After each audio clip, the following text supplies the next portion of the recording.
Hey everyone, don't forget to subscribe to my channel and hit the notification bell so you never miss a story like this one. Welcome to Lyra's Revenge. Get out of this house.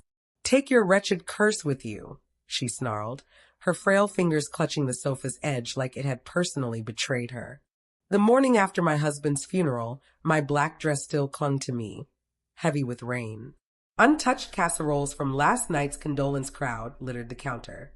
There she was, my mother-in-law, barking orders at two hired movers and a distant cousin I barely recognized, dragging furniture out, tearing down drapes, and tossing my wedding photo face down onto the floor. This property belongs to the bloodline now. Pack up and leave, she proclaimed, her voice dripping with smug authority. I stood in the hallway, shoes sodden, heart empty. She strutted through the home I'd poured my soul into, ripping away pieces of me from every corner as if I'd never existed.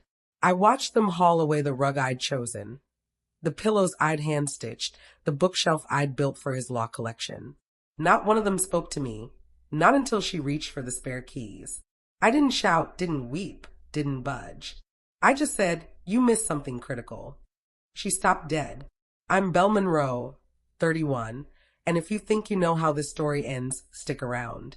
What happens when a grieving widow stops mourning and starts recalling what the will actually said?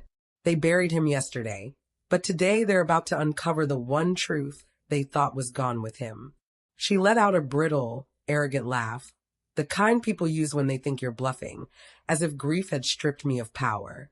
Poor thing, she smirked, tossing the house keys into her purse. He left you nothing but his name, and even that's useless now. I didn't reply. I didn't need to because 3 weeks earlier, in a hushed hospital room with machines still beeping, my husband handed me a red leather folder. Inside was his final letter, his last gift of love. If anything happens to me, don't trust my mother. Not her smile, not her tears. And for heaven's sake, check the envelope taped under the kitchen drawer. That drawer, the one she was standing beside now. I turned, brushed past her, opened it, and reached underneath. Taped there was a sealed legal envelope, marked in his handwriting, to my wife, final instructions. I tore it open, pulled out the notarized copy of his amended will, and read aloud. I, Michael James Monroe, leave full ownership of our home, assets, and personal property to my wife, Belle Monroe. No other party shall claim rights, regardless of bloodline. Her face collapsed like ash in the wind. The cousin, clutching my dishes, froze mid-step. I looked at them all and said, "You're trespassing." Silence. Sharp, bitter silence. Then I calmly picked up my phone and dialed. "Hello." "Yes. I need officers to remove intruders from my property." That snapped her to attention. She thought I'd crumble, but widows don't always shatter. Sometimes they strike back. She stammered, trying to regain control. "That can't be real." "Michael would never," he did. I cut in, and you know it. I held the document steady.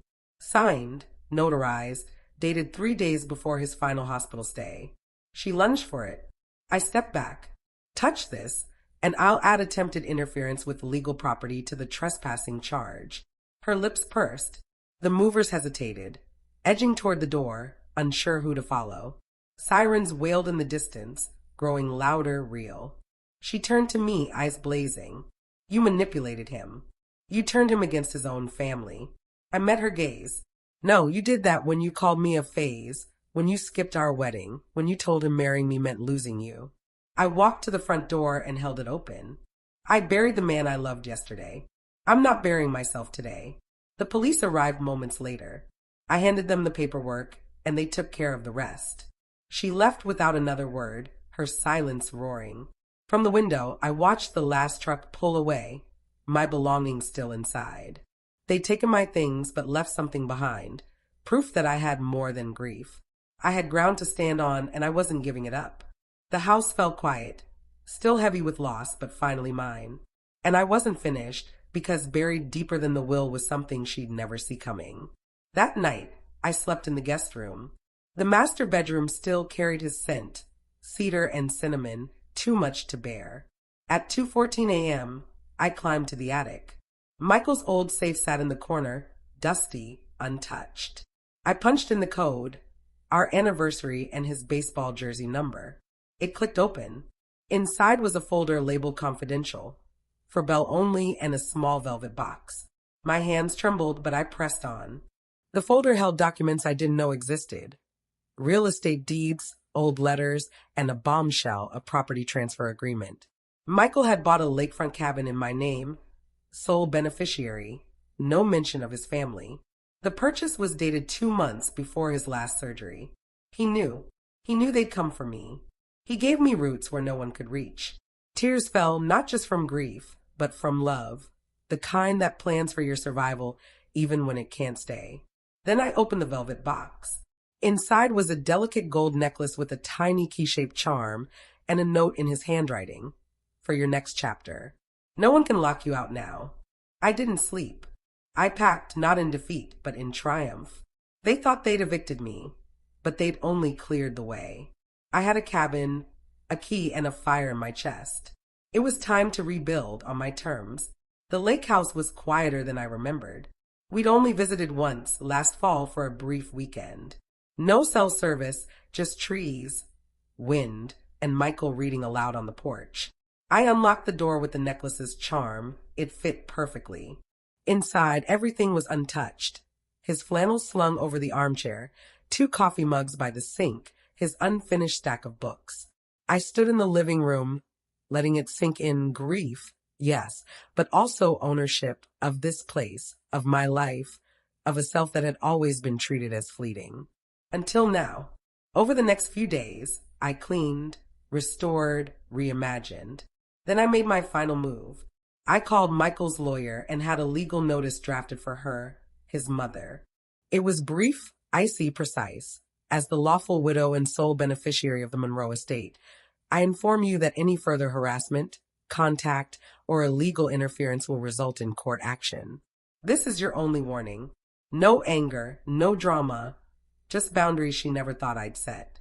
I mailed it certified, tracked it, confirmed delivery. No. Response, no lawsuit, no surprise visits, just silence, hard-won and sweet. But I wasn't done. I opened a laptop folder labeled Monroe Files. While she was busy erasing me, Michael had been documenting her. It was time the world saw her as he did. He'd kept everything. Emails, voicemails, bank transfer records. A digital trail so thorough it could have been a lawyer's case file. At first, I didn't get why he saved it all, screenshots, audio files labeled by date and time. Then I found a folder called for her protection. Inside were recordings of her raging, threatening, manipulating. One from 2 years ago. Marry her and I'll cut you off, Michael. You'll regret tying yourself to that parasite. Another 6 months before his death. I'm not saying Belle's a gold digger, but don't be surprised when she sells the house the second you're gone. He never told me, never let it taint our time. But he knew she'd come for me when he was gone. So he built me a shield of truth, armor woven from evidence. I compiled it all, backed it up, printed transcripts, and created a private dossier titled When They Try Again. Because I knew her, she didn't lose, she waited. And when she thought the coast was clear, she'd strike. But this time, I wouldn't need to fight. I just pressed play. I didn't want vengeance. I wanted her to stop rewriting the story. And if she wouldn't, I had her downfall on tape. 30 days later, an envelope arrived at the lake house, hand-delivered, no return address. Inside was a letter on her lawyer's letterhead, or at least one who still dealt with her. Our client, Diane Monroe, claims emotional distress, displacement, and lack of access to her late son's home entitles her to partial restitution of property or financial compensation. Failure to settle amicably will result in legal action.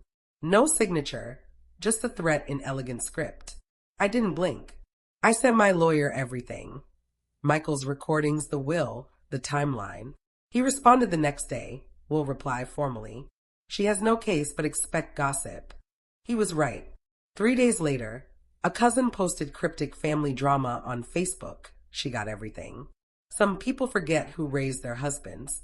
Another chimed in. She always had snake vibes. No tags, but the target was clear. She was painting me as the greedy widow who shut out family. What she didn't know was I'd been preparing, not for court or social media, but for a single private group email. I hit send. Subject, in defense of silence. Dear family, I never wanted a fight, but I won't be buried in someone else's narrative. Attached are documents, recordings, the truth. Read it or don't, but I'm done explaining. No more secrets. No more staged victimhood. I gave them the real story. They could keep cheering for lies or face the truth. No one replied, but I saw the impact. The cousin's vague posts disappeared. The whispers faded. Diane never filed her lawsuit.